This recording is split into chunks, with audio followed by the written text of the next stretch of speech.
Hello YouTubers and welcome to another layout update.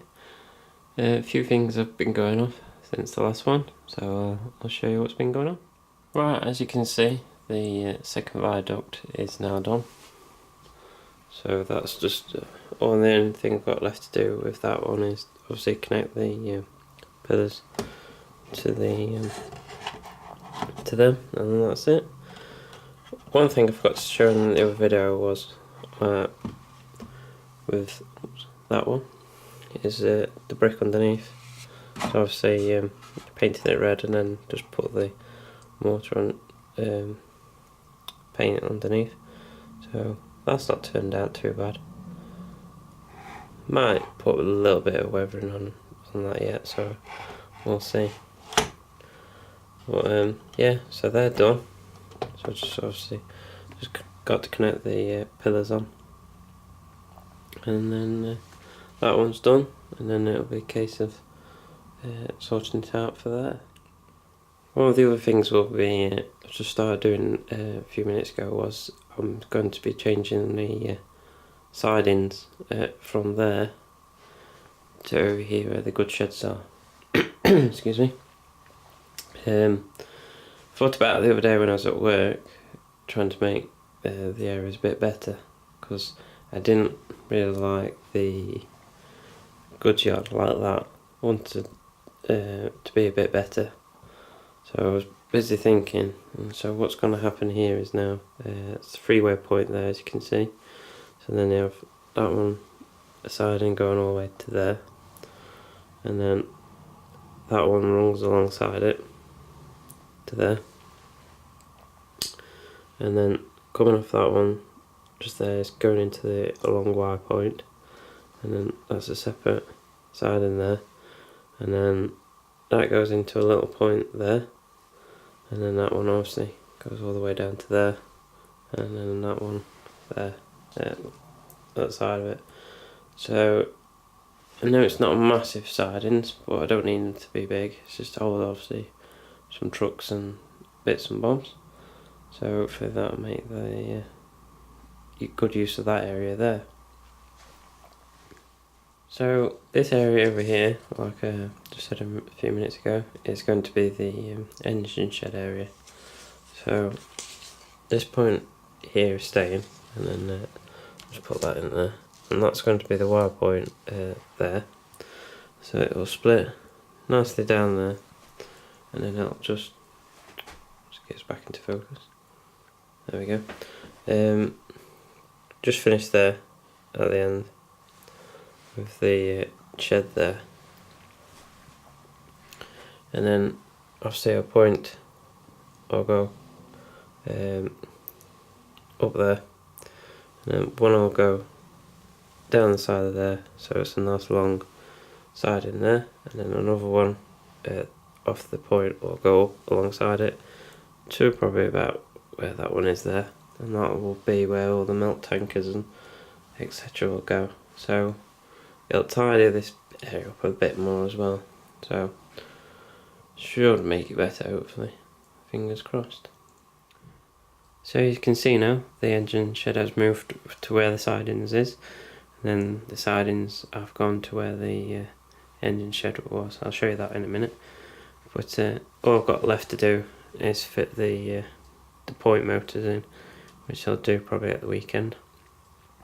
So it took about a day to do, so I was taking out all the motors for these points over here and the other side as well, and then it just took a long afternoon laying down this track and getting it right and sorted. So it's worked out better. I think it's neatened it up a lot better over here as well. So quite pleased with what I've done on this area over here. Right, so this is where the sidings are now, as you can see, like just mentioned, where the engine shed was. So this is how it's going to work over here. The points turned up yesterday, so I had a little play last night, and then I just had a play again this evening as well. So that's going to be a small right hand point, so that one goes down there, as you can see, where that piece track is there, and then it'll go obviously to about there. obviously it'll be better once it's laid and that. And then 3-way point here, so one goes off there, down the side of it, and then obviously one down the middle, and then 2 going down to there. So works out better. Get a few more trucks in, not too many, but you know, just enough to store a few on the layout and etc. Because obviously now over here I can make this area a bit better for like a little coal yard here, and then obviously because eventually there will be a road going down the side of here, a little dirt track going to the coal yards for it down here. So shouldn't be too bad, all being well on that front. So obviously later in the video, hopefully this will be all nicely finished, and then I can show you properly how it's going to look. A week's passed now since the last part of the video, where I've shown you what's going to happen with the new goods yard and the sidings. So it's all finished now, so point motors in, dropper wires in, and as you can see the trucks are in place there as well. So it's made this area look way better. So it's nice and neater, shall we say, and it's definitely way better over there. Made that area look nice and tidy as well, where the goods shed is now. So that's all done as well. So point motors in place, dropper wires and etc. all running nice and smoothly. So that's all done.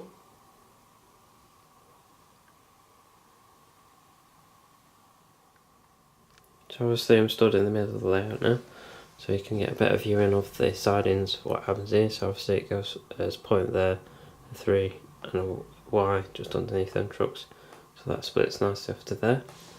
So with that line obviously it can go all the way down to just about here now, and then obviously the same with them, it just needs goes about there. You fit one more truck there, and obviously just nice and neat, gets there as well. So there's plenty of room there. The reason why obviously I have a point there, and you can see it joins off going to down there, it just makes it a lot easier for shunting and stuff. So obviously when you're taking the trucks out of there, you can go there, and then obviously, you know, if you want to put one on the rear etc, or on the front, you can pull it there, stop it, go over there and push it all the way around there and then back again to there. But also with it is sometimes I often have a full rake in waiting here sometimes, and then obviously a train running around obviously on that loop, but then I can stop it on that loop there and then have the trains run straight through here as well. So you can, it's easy to hold trains like I say there and have it run like that, and then you can just easily swap it back over again, and it works really well. So on the layout, right, there has been a couple of new additions, not engines, trucks. You might know, I think in the last video I told you about the Hatton's Wallwell wagons. Well, there's the Hatton's one just there, obviously with the Sherman tank on top, and then obviously to the right of it it's the Oxford rail ones. So obviously I've got 2 of them with the Sherman tanks, and I know it's not in the best place here because obviously you've got the trucks in the way, but they really are nice, about as good as the Hatton ones. But the only difference with these 2 is the weight. Now the Oxford ones weigh a hell of a lot more, a lot less, sorry, than the Hatton's ones. The Hatton ones weigh a lot more compared to the Oxford, but as soon as you put the tank on, it does weigh roughly about the same with them. So that's a different comparison. But obviously as you're looking at the Sherman tank of the Oxford one, there's not much detail on it. It's a great model, but as I was discussing with my girlfriend, I've contemplated on, as you can see on top, I was assuming if I'm sure it focuses, it's obviously you've got the machine gun on top. So obviously that's painted green, and I've seen many of them and I know they're not green, they're meant to be black. So I'm going to paint that, and then obviously it's the machine gun just there. I think you can just make it out, it's there. So I'm just going to paint the tip of that black, and I'll sort that out. Now I've got some transfers spare from when I was building the Airfix one. So as you can see, it's the star on top on the turret. So I thought I might as well put one of them, obviously the same on this one, and then obviously I've got some numbers to go on the side. The only thing I haven't got is obviously, as you can see in that one, is the warning, not warning, the decor sign on that side, the tank, the number 4. So obviously I can't put them on, but I'm sure probably at a later date I might find something for them. But overall, I say if you want to get one, you won't be disappointed. Well, I'm not anyway, so I think they're quite a nice little model. Right, I know I mentioned in the previous video that I'm going to start work on the platforms, but obviously I got a bit sidetracked, so I started changing the engine shed and the sidings around. So now that's all complete, I can focus on this area here now. So what I'm going to, I thought about last night, obviously, while I was in here, because obviously you can see the crossover for the bridge is quite tight underneath the logos and the coaches. Now I am thinking of getting rid of this middle platform altogether.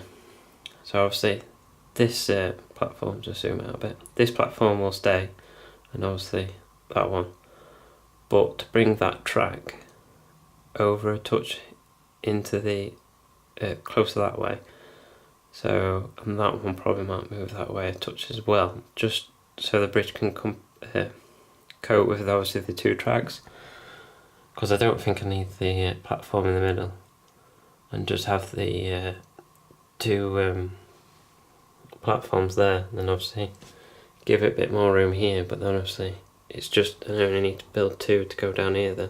So obviously this one will go all the way down to probably about here where the logo is, and then the same for that one, just there where the signals will be. So I think that should work, and probably work out better for there. So as you can obviously see, the signals are here as well, so obviously I've got to put one here, because obviously I've got the dapple ones, some of you might remember from the other layout, so obviously I've got quite a few of them now, so obviously one will go there, and then I think I've got to put one in here as well, so I think I need 3, because obviously I need one for that line, one for this one and one for that one, so I can go off. So they'll be fitted at some later date, obviously, once I've done all that and constructed them platforms. The thing is with the platforms is I am making them out of Metcalf. I know a lot of people have been doing them out of MDF and that, but and they would look better out of MDF, agree, but I'm going to go with the Metcalf ones again, but this time something I've never done is obviously I've got to try and do them on a curve, so got to have a bit of fun doing them, because it's not going to be so easy obviously, because you get the swinging out of the coaches. So we'll see how well they turn out. So that's about it for this layout update. So I just want to say one thing before I go, and that's a big thank you to all the new subscribers and the current subscribers for watching my videos. And I know I'm not far away from reaching 500 now, and once I reach 500, something special will be coming to layout, and so watch out for that one. So that's it for now. So I've got enough things to keep me going for a couple of weeks, obviously doing the platforms, so hopefully they'll turn out alright. So thank you for watching, and I'll see you again soon.